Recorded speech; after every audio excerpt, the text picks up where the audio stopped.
Hi everyone and welcome to another review by ThinkerThemer. I'm Amy, this is my wife Maggie. Hello. I'm all about the mechanics and Maggie is all about the theme, and together we review games from those two different perspectives. Today we're reviewing Shogun no Katana, a game by Federico Randazzo and P.S. Martinson, so let's get into it. So in Shogun no Katana, we find ourselves as master swordsmiths in feudal Japan, where we are tasked with, in very good Euro-style form, sending out our workers to collect resources so that we can make these incredible sword masterpieces, both for the local rulers and also potentially for the shogun as well.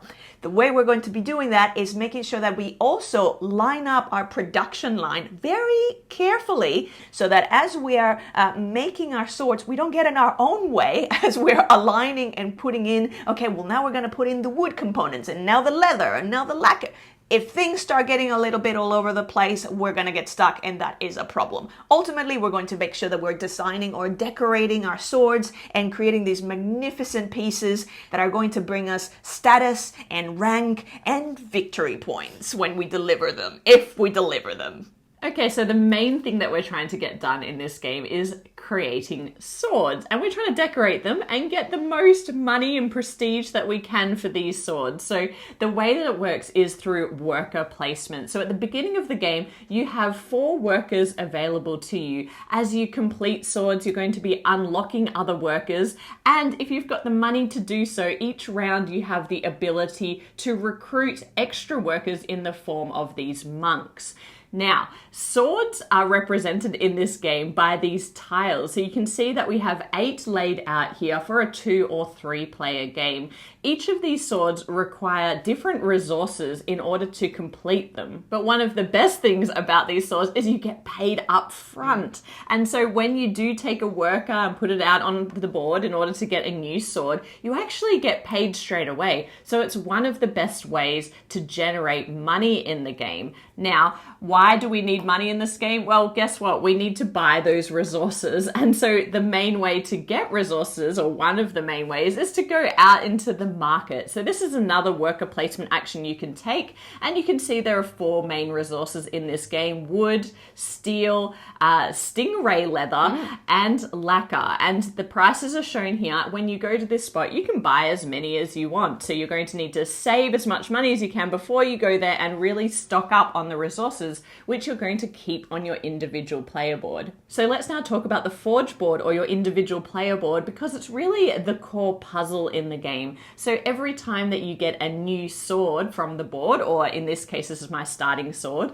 it always starts in the first column of your player board, and it always starts on the row where the first resource is depicted. So in this case with my starting sword, the first resource is lacquer, so it starts on the leftmost square of the lacquer row. However, as I start to imagine I've got some lacquer and I put it out onto my sword using the forge worker placement action, this is going to move across according to the resource that's next shown. So I've just completed lacquer, so it moves here. When I place a piece of wood in here, it's going to move down to the wood row. Then when I place some steel here, it's going to move down to the steel row. And finally, when I can get a piece of leather and place it here, it's going to finish on the leather row. Now, it's important where it finishes because you're going to get bonuses according to the column money that's depicted, as well as the resource that's depicted at the end of the row. And the cool thing is, along the way in this game, you would have been able to build up the row bonus or the column bonus so that you're getting more and more things whenever you complete a sword in that position. Now, what I've demonstrated to you is just one sword moving through this puzzle, but the trick in this game is you will have multiple swords all at once that are trying to move through this space, and they're going to start to collide with each other because every time you forge on this board, i.e. you add resources to each of the associated swords, you're choosing a column or a row of these swords to activate and add resources to. And so you need to start moving them through and be as efficient as possible to try and put resources on as many swords as possible in one forge action. Now let's imagine for a moment that I've completed this sword with this final resource, thank you, Maggie, that goes onto here. The completed sword goes into my Washitsu up here, my little room, and this is now complete. But as you can see, when you add swords here that are completing, you're going to be unlocking new workers that you get to use straight away. So the quicker you can start to complete swords, the more actions you're going to be able to do in future rounds. At the time that you complete your sword, you also score victory points according to the number that is printed on the tile, as well as the number depending on which round we're in. You're going to get some bonus victory points. And there is a whole worker placement area here dedicated to decorating the items on your sword. So if before I completed this sword, I'd been able to swap out some of the resources for the decorated version of those resources, it's going to score me even more victory points when I'm able to complete it. And finally, when you complete a sword, you can also bank up to 2 of those resources into the Shogun no Katana area. And that refers to this very special sword that you are working on building towards the end of the game for the Shogun. It is the special sword that you're trying to create, because once you've collected at least one of each resource type, you're able to place them onto this very special sword. And once you're able to move that through your puzzle, you're going to get a lot of favor of the Shogun at the end, a lot of extra bonus victory points for completing that extra challenge in the game. Now, aside from your worker placement actions, there are 2 things that are really going to help you out in this game. The first thing is by getting the help of your family members. So when you go out into this worker placement spot, you are able to take one of your family members, of which you have 3, and place them out onto one of these bonus actions. Sometimes they're going to give you a cheaper way to get resources. So in this case, I just have to spend $1 in order to get a piece of leather. Normally it's $3 at the market. Or here I would just instantly get a piece of steel. And these family members stay out on these tiles for the remainder of the game. You're able to move them around. But the cool thing is that once you have a few of them, next time I go out to the spot, it activates all of them. The other great thing is there's positive player interaction in that when someone else goes to this area, I get to choose one of mine to activate as well. So that can help you get bonuses along the way. And the other thing that's going to help you get things done outside of your workers are these cards, because these cards, I showed you one way to use them, which is to basically put them at the ends of rows and columns in order to increase your activation bonus depending on where you're finishing swords. But the other thing is that they also have these immediate or one-off benefits that you can choose to use when you take particular actions, or just at any time when you choose on your turn. So you're building up a hand of cards that are also allowing you to do great combos throughout the game and get more done than you perhaps initially expect with the number of workers that you have. But that's a basic overview of the game. At the end of the game, you will already have a lot of victory points, but along the way you're collecting end of game scoring benefits as well, and you're working towards the Shogun no Katana, which is going to score you a lot of points at the end game. So now let's talk about how we felt about it. Okay, the first thing I will say about this is that it's one of those games that it's pretty deceptive, where you're like, okay, I think I've got this, and then it's like, wait, what? You can get a what type of score? I was nowhere near that. So I really must have missed some efficiencies along the way. So it can be, it's sort of, it's hard in that there's quite a lot of things sort of going on, but also you don't realize how unsophisticated your efficiency is until you've actually played. Until it's too late. Yeah, definitely until it's too late. But also until you play a couple of games and you go, that's how I can optimize different things. Yeah, and because you need to constantly be looking at this money economy, and the money is so tight, right, and you need money not only to buy resources, but also to access your extra workers. You're constantly thinking, how am I going to get everything done this round?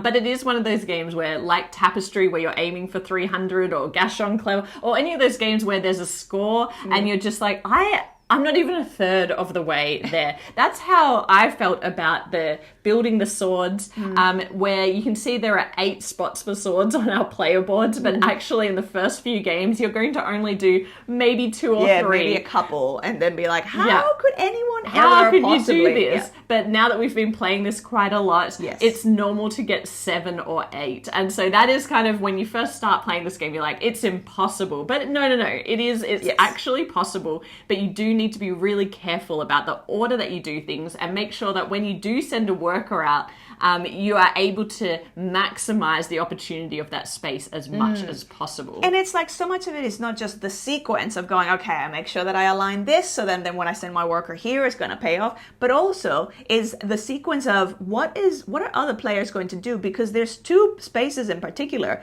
where when they take actions there, if I have presence there or I may be invested in there, I'm going to get a bonus. So for example, in that area with the favors, the palace, the royal favors and sending your family members, I'm very invested in making sure that I have presence in as many of those different variety of options as possible, so that when any opponent goes to that area, I'll get to re-trigger and reactivate one of those actions, which could be the difference between me having to send an extra worker out or getting to now use that worker to forge and activate one of my columns or rows. Yeah, and I do love that positive player interaction because it adds just enough spice into it, a little bit of randomness that, I'd have this strategy, I know what my next 3 moves are going to be, but if I happen to get given the opportunity to get a free resource, well, now I can use that extra action that I thought, that extra worker, to do something completely different, to maybe set myself up for the next round. So it's really nice like that in terms of just having to plan out your own puzzle,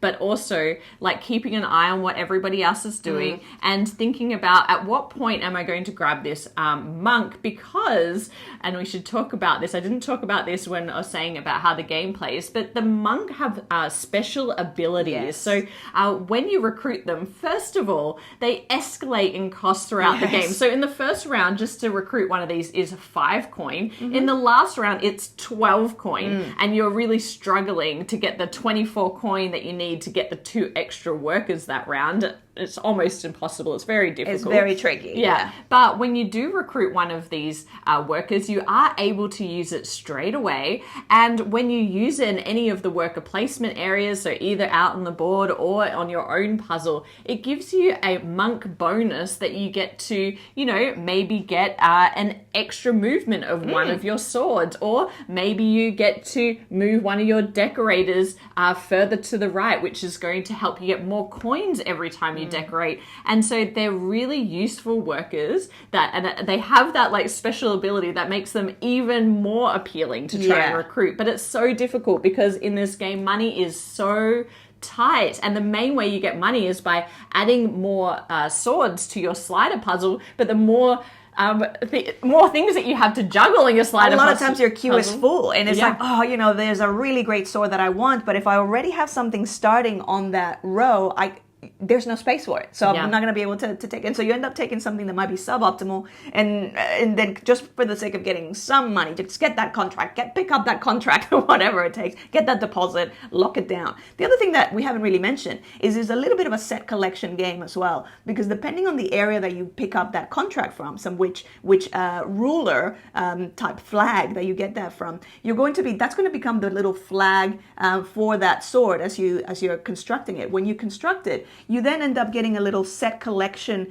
point thing here for variety of flags collected. So that's another kind of little interesting, almost like mini side game that you could be running on the side. The other thing is some of the end game objectives might relate to having a lot of this one particular flag, like it's the example there. And so you're like, now it's like, well, now I'm actually going to get a lot of points for having this sort of white and purple flag. But then I'm sacrificing the points for having the variety of flags. So it gives you interesting choices as well along the way. Now, the interesting thing about this game is that worker placement, when you think of that, you typically think about fighting over the action spots. Yes, that does happen at a higher player count game, but that's not really where the tension is coming in this game. Most of the time I felt like I could go where I needed to go, and the restriction that was placed on me is that having 4 workers and only 4 rounds to get everything that I needed to get done done. So that's where the tension comes from in this game. Now, the other element of tension is, of course, the puzzle and the way that you can really make things collide in here. This puzzle is really unique. I've never come across anything like it. This order fulfillment or recipe fulfillment or whatever you want to call it, contract fulfillment, where you need the required resources, but that these are all coming together in this this 3D space where you're trying to move contracts around each other. It's super interesting, really fascinating, and it does lead to moments where actually I can't move this entire column of swords because I've got another full column of swords that need to move out of the way first. And even if I move some of those, not all of them are going to move across. Some of them are going to move down, some of them are going to move up. And so there's this layered puzzle that you need to work through in order to work out how to get all of your swords complete. And it's really cool. Yeah, it's, well, cool and stressful and frustrating at times, particularly if you're me and you're like, am I really going to be using a whole worker to move one sword forward? Or like shouldn't do that. Yeah, you shouldn't do that. That is not optimal, nor is it efficient. But when it does work out, often you'll have a scenario where you end up completing, a couple of swords at the same time. And you're like, hey, and you get to have those like, when this scores this, and I get these bonuses, and everyone kind of is envious and hates you around the table. You're like, and you're just moving your little, your BP tracker along. So I enjoy those moments. Rarely when they rarely happen. Now, just briefly on components, this game does a great job of that. You will notice that we are playing the Deluxe edition, which I did back on Kickstarter, so please keep that in mind, that it will be slightly different to the retail edition. If you can pick up the Kickstarter edition, I will say that these are some of the nicest coins that I've ever seen. I mean, this 5 I don't think it really looks like anything unless it was historically this shape, but I love how flat these metal coins are. Really beautiful, these 5s, and then the one which of course looks much more like a Japanese coin with a hole in the center. I absolutely adore those, and the miniatures are great. Everything that needs to be deluxe is. I love the indented dual layer tiles where you're placing your resources. That's super satisfying. I also like the look of when you have the combination of base resources and upgraded resources, so decorated resources, and the decorated resources being these sort of like translucent kind of pieces. It really makes it stand out. It really kind of makes you go, oh yeah, I can see how that sword might be shinier or cool. One thing I will say though is for a game all about making swords, there's a distinctive lack of swords.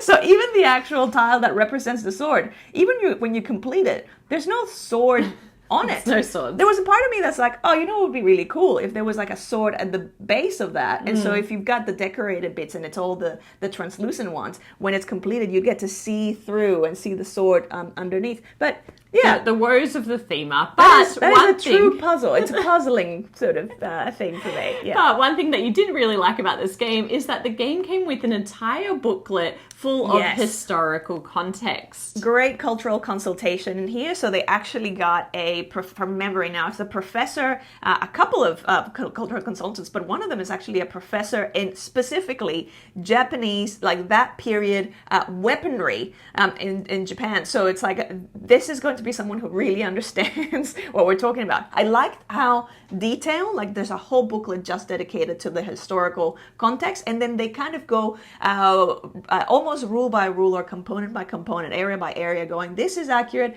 this is not so accurate, this is completely made up. A lot of it is very, like, not quite matching. Yeah, a lot of it is not historically accurate. It's good to know. It's good to kind of understand, where it does and where it doesn't. And even in the rule book itself, it also then cross-references back to the other booklet of going, hey, this rule, this particular thing, it's more of a made-up thing, or like go for the full reference, which I really enjoyed. I really appreciate that they put that effort into that. Even if you've taken some liberties, at least it's there, and so people can refer to that and then understand that about the game, and it just adds a whole other layer of experience. So I really liked that about it too. Okay. So now let's talk about player count. So we played this at all player counts. Maggie played it solo.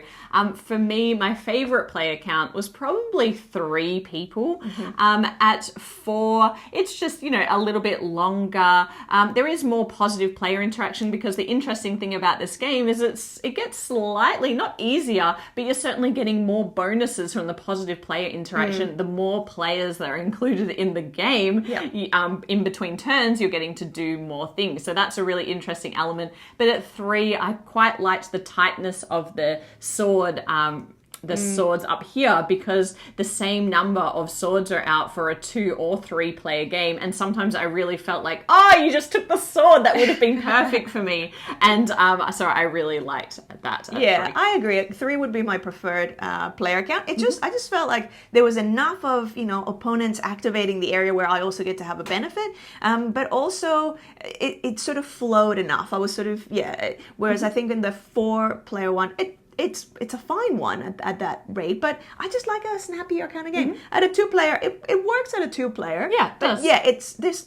I don't know if it's just when it's the 2 of us. It's like, I just know I'm going to lose. Amy's just going to win. It's still a hit, 2 players though, because most of the game is not about interaction. Most of the game is about how you are efficiently using all of the tools available to you to finish as many swords as possible on your own player board. So it's perfectly fine at 2 players, but at those higher player counts, you do get the more fun elements of the positive player interaction. And you played it solo as well. I did play it solo as well. So with solo, it introduces a little automa deck, and the scale of difficulty is the other side of these boards. They all have a different number, which is based on the difficulty of the automa that you're going to be picking, the ghost player. And so essentially, all that's really doing is the harder it is, the more workers it's going to have more readily available sooner. So it's going to be able to take a lot more actions a lot more quickly and accrue a lot more points. When you're actually executing the automa, all you're doing is you've got this, you sort of create a deck for it based on the set of cards that it requires, and then you're just going to be revealing a card, and then that's going to be the area where the worker of the automa, or the ghost player, is going to go to. In this case, it would be the market. And now this is the thing with this player. It's trying to mimic it. It's sort of trying to mimic the experience of a multiplayer in the sense of like, it's helping refresh some of the markets and the selections, and it's helping trigger things for you as well. But then the way it scores is very differently. So in that instance, I did find that even though it's technically a simple implementation and that you're just sort of revealing an area and then executing that, because you're having to a lot of times score points for it as it goes, that was enough to kind of take me out of what I was doing and distract me, which is one of the things that I enjoy about this game multiplayer. Is like, I get to focus on my little puzzle. No one can mess up with my puzzle but myself, and guaranteed I will mess up with it and be very frustrated about, how did I put these things here? Now they can't move. But I didn't get the same experience with the solo, just because I tend to be the type of person that just gets distracted if I have to facilitate an automa. So overall, it's not a difficult automa, but because you are kind of calculating and moving its points along, I found that it was distracting enough. The other thing with it is I do enjoy that it came with a story mode. So there's like this whole campaign that it's essentially a series of scenarios that you can go through, where in each one of the scenarios, they have different levels of difficulty. So it'll give you different points if you manage to succeed or not succeed. And they'll have different requirements. So for example, one of them might be, by the end of this, it'll give you a little bit of a flavor text, and it'll say, by the end of this game, you need to have all of your decorators at the end, or you need to have completed X number of swords, or you need to have all of your family members out, so all these kind of little, almost like micro challenges as a requirement. Which I think will, if you're playing solo and you don't have the option of playing with a group, I think that'll add quite a lot of enjoyment and a lot of hours of play with this game. It's not something that I would really do, because I just didn't really enjoy the solo myself as much. I would still prefer to play this multiplayer. So some final thoughts about this game and why maybe you should pick it up. I think that this game is going to scratch that same itch as someone who enjoys a game like Tapestry, or a game really where you are working against yourself in order to try and get a great score. Because every time I sit down to this game, I really enjoy the fact that it's like a blank slate, and I can really try and optimize as much as possible to get that great score. I'm not as compelled to take on my fellow opponents head to head, which for me, I am a person who likes, quite a lot of interaction. There is some interaction here. There is positive play interaction here, but the interaction really just helps me, which is kind of like just a bit of randomness thrown into my efficiency puzzle. But I still really enjoyed it. And this is the type of game that maybe I wouldn't think to always be like, this is my go-to game, like let's go play this game, but it's a game like Tapestry where if it's set up and we're ready to go, I'm going to sit down and give it my all to try and get that great score.